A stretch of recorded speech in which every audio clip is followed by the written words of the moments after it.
All right, guys, here it is. The small block, the overdrive, Little Red shop truck. We're gonna start putting these things in. First thing we're gonna do is pick this transmission up underneath there, get the transmission bolts mounted in, figure out a way to support the front of this transmission while it's up in the air, and then lower it down, and we'll drop the motor in from the top. So we'll get to it. Just have the transmission in, bolted on the mount, and we just have it propped up in the front for now, and lower it down a little closer to the ground, get a jack under it so I could take that head off it and make room for the engine. So that's where we got it to be. We got the dipstick tube in and a little bead of silicone around it to make sure it'll seal good. Gonna let that set overnight anyway because I still got to prime the engine, a bunch of stuff I got to do, little stuff anyway. We're all set to prime this motor. We got our K&N oil filter on, which if you guys haven't watched Engine Masters, that's my favorite TV show. They tested a bunch of filters and found out that not only did the K&N filter better, but allowed more flow, and they actually, if I remember right, they got a little bit of horsepower out of it. So I got our gauge set up here, and hopefully this barrel will hold it. I don't think it will. So you can see we're already getting 60 pounds of oil pressure. So what I'll do, pop the valve covers off.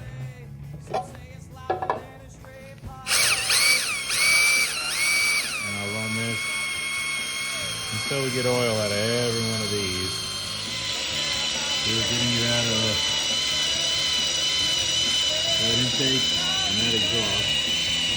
The other ones still aren't. We got this side of the motor still dry. What I like to do is do a little bit here, and then we'll rotate that motor 90 degrees and hit it again. Still on my first battery so far. Well, I spoke too soon. Thought the battery quit. Turns out I overheated my drill, so I borrowed a drill from my dad and finished priming this. But you can see we got it dripping off most of these. All right, we're back in business with the electric drill. We're on cylinder 3 now. I think they're filling up good. Got the torque down, 60 foot-pounds, and we got our converter on the transmission.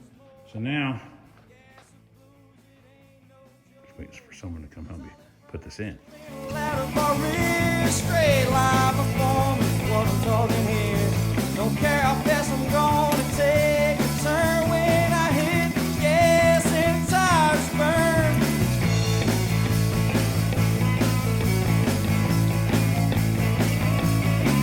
When I cross the line at the end of the track, nearly gave officials a heart attack. Yelled at me. Thank you. That was Sonia, my wife, helping me get that in. Little ladder bar rear, straight line performance, what I'm talking here. Don't care how fast I'm gonna take the turn, and I hit the gas and tires burn.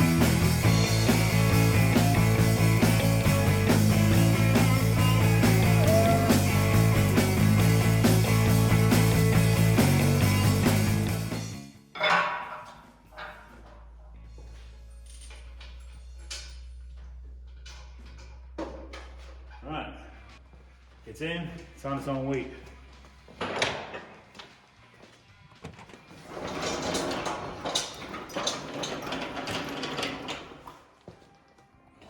So the 204Rs and the 700R4 transmissions, they have a TV cable, which is this cable here. A lot of people used to think that they were the same as a kickdown cable on a 350. They are not. It's throttle valve pressure. If that's out of whack, it'll burn up your transmission quick. That's how these transmissions got a bad reputation for being weak, because people wouldn't hook those up, wouldn't do enough line pressure and burn up the trans. So see this bracket here?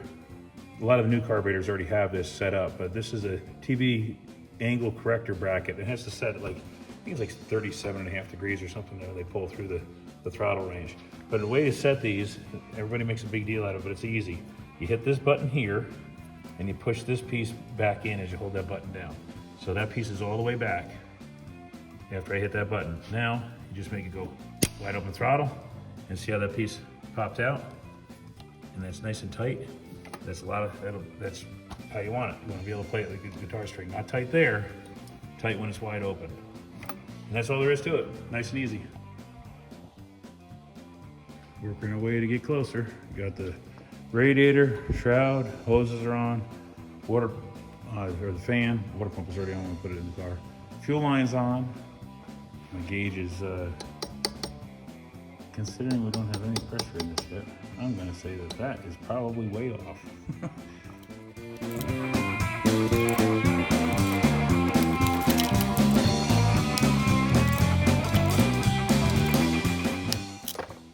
Gapped.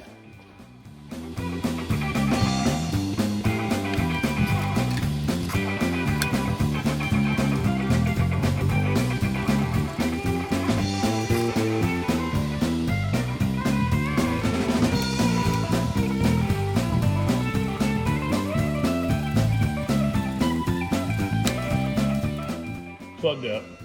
Cleaned up and repainted the headers. Used the VHT header paint.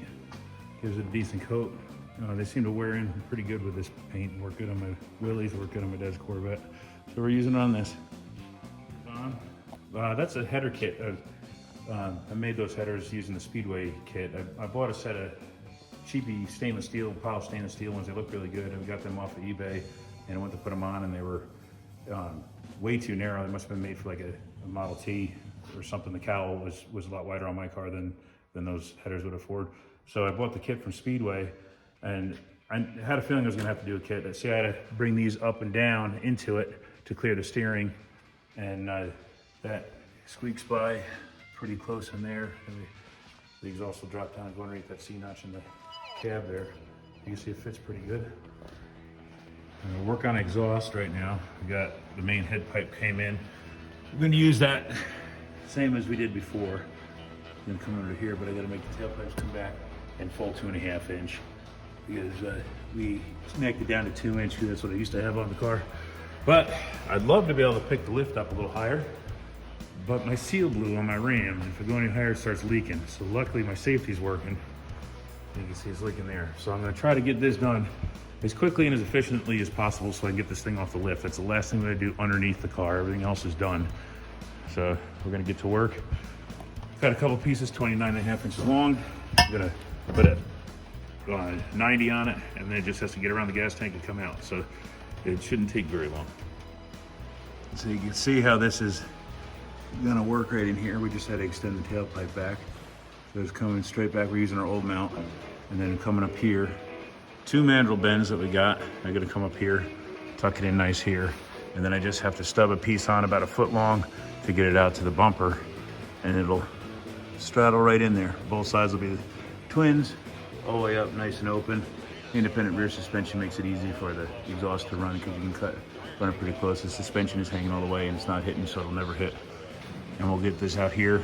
Got this little tab right here to hold it. We'll get that tacked up, drop it down, weld the whole thing up.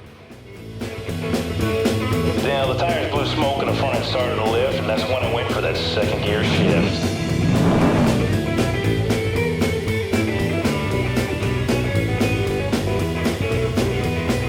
And I feathered the gas and I searched for traction, and the steering wheel saw a lot of action. I was burning rubber almost out of control. I had a counter steer to avoid a pole. I straightened it out and I gave it some more. I had the gas pedal pinned to the floor. Well, about the time I went for third, I looked back at the noise I heard. It was a cop and his lights were blinking. My mind was racing. Tailpipes are tack welded on. You can see how they go under there, and them tacks and everything. So I'm gonna drop the exhaust, fully weld it, and paint them up. But we still have one more thing we gotta do. I'll show you. My buddy John gave me these exhaust tips. They've been on my car since I got it on the road. Now I gotta clean them up real good. But these were a set that was from like a JC Whitney catalog, but they're designed only for 2 inch. So if I go into 2.5, you can see it's not gonna work. So I'm just gonna cut a section out of this so I can widen that up. So I can actually set that on there. You can see we can stretch that part to fit, but that we don't want that part hanging over. We want to get it so about that much of it was sticking out before. We're gonna do the same thing, get these cleaned up.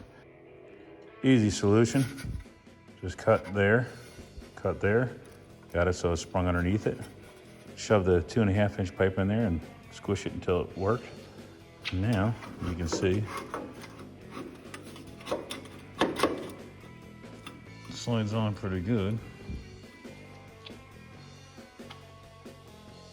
And there you have it. Now, what I'll do is I'll cut this kind of at the same angle as this.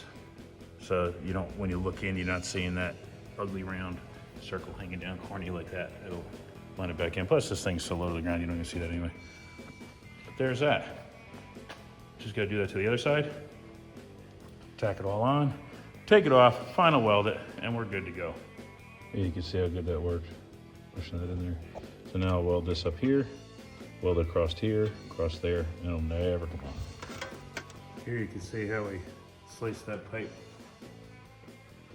So it'll still breathe, but leave that tip on there. Now the exhaust is painted. I'm just waiting for it to dry, and I can stick that one on. That's the driver's side. Now I gotta weld up the passenger side.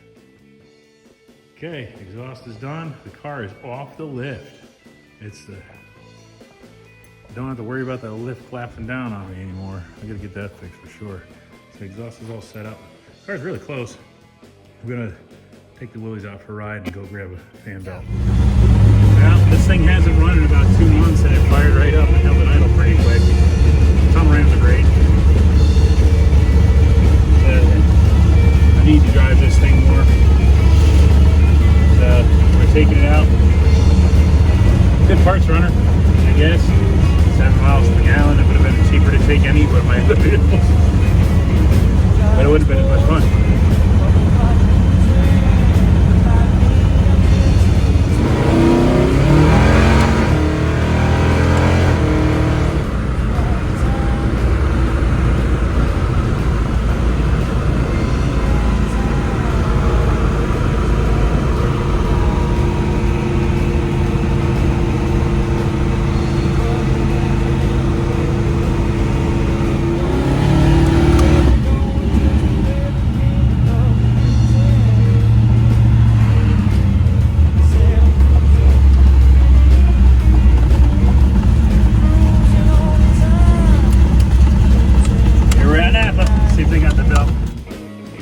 Napa did have the belt in stock. It popped right on there, tensioned up nice.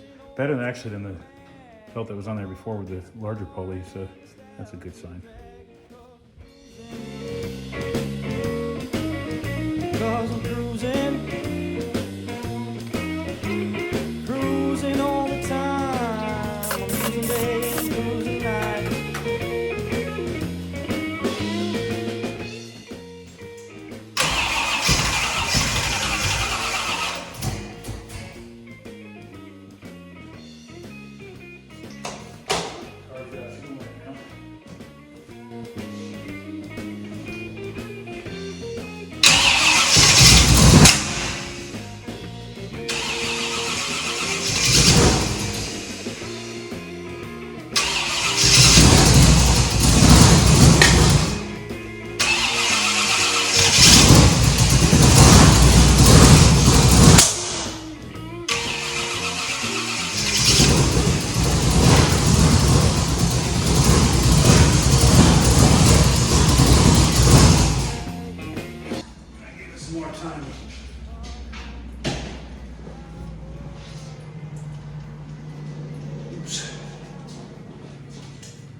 Fix the fuel leak first.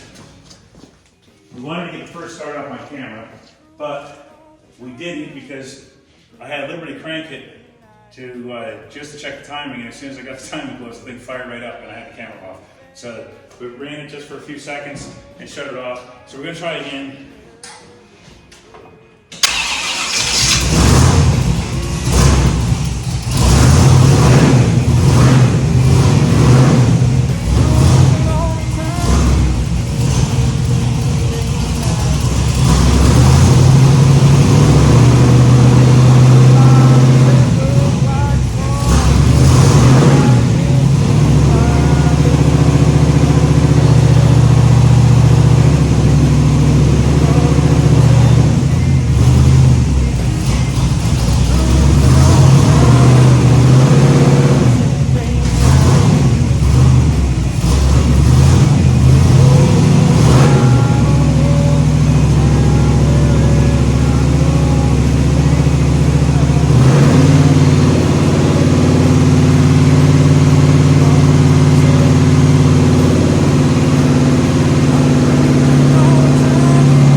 So,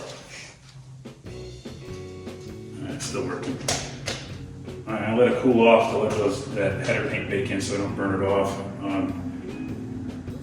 It's bright. So I'm gonna have to adjust the idle a little bit and longer studs for the air cleaners. That's awesome. I feel so much better. It's like,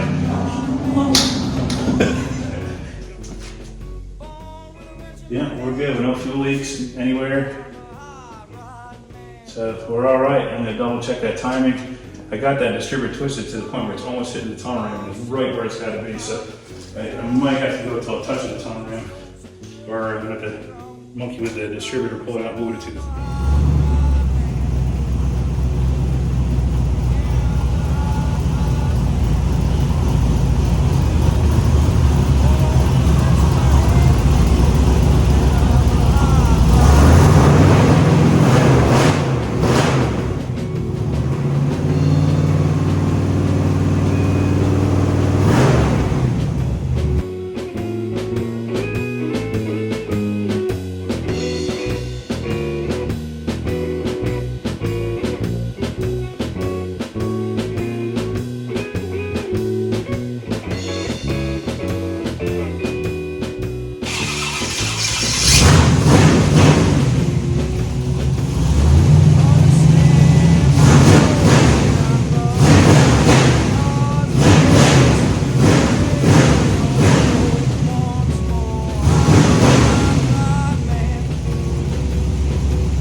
Walk around.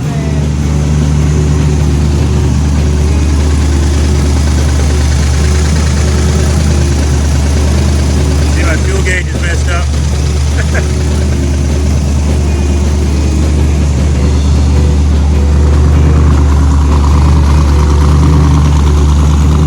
Sounds a lot more aggressive, partly due to the bigger pipes.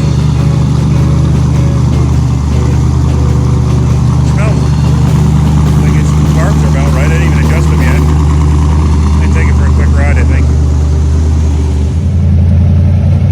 It's working. We got phenomenal oil pressure. We got a half tank of gas. It's running like just over 60 pounds of oil pressure right now. Right? It's up to temperature. It's 170 on the nose. And my amp gauge is always reading backwards as usual. Got everything else checking out the way it's supposed to. It's dirty. The engine's clean. It's definitely louder.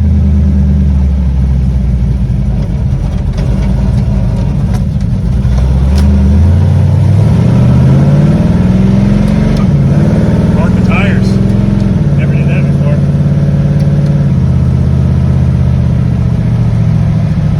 That's a good transmission. Good. Ah, feels like my old truck.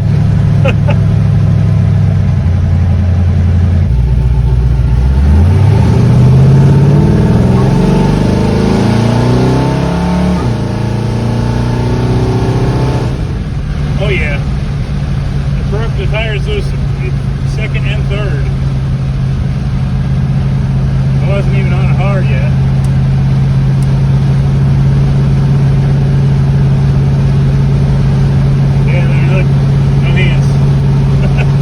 Down the road good and straight.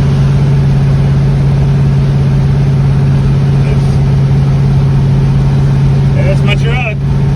Little Red back in business. And guess what? Just in time for next weekend's parade in Murphy, and we can get the Christmas tree like we wanted to do. So we got it all together. This is good. I'm gonna run it this week, probably back and forth to school a couple times, just to make sure everything's cool. And we'll see you at the parade, I guess. Well, there you have it, guys. We got it back together, and just in time for what we need. We have a week of shakedown stuff to do. We took it for a ride. It never shifted this good before. That old transmission was a lot worse than I thought it was. So this is a big improvement. It barks the tires in first, second, and third gear. It'll light the tires up on a roll, which it never did before. Before it felt like it spooled up and then went. Now it's just instantly right there. It grabs, it goes, shifts really, really well. So I don't know if the motor's making a lot more power, or if it's just the transmission. I think it's probably a combination of both. This hydraulic roller setup should be allowing it to breathe a little better. The 2.5-inch tailpipes from the muffler's back should make it breathe better. We did go a smaller fan pulley, so that's going to actually take some power to run the fan a little harder. But it goes down the road great. It's good to have my truck back again now. If we just rebuilt it, threw it back in, we could have got it done a lot quicker, but there was a lot of little changes that we did. We hit it in Bulldog. So we have our dog running with us all the time. And raised the air cleaner up, completely changed up the transmission and freshened stuff up, changed the pulley and stuff. So all that stuff requires some fab work that normally wouldn't have had to happen. That would be just a direct engine swap. So it's good to have this thing running again. It's running great, doing everything it should do. So I'm going to recurve the distributor so I can take some initial timing out of it and get some more advance out of it. And after we run a little bit, we'll reset the valves. I didn't even adjust the carburetors yet. We just fired the thing up, and it seems to be good. It wasn't puffing out the exhaust. It wasn't sat here right over in the garage without stinking us out or anything. So it's not running rich at idle. I just want to make sure it's not running lean.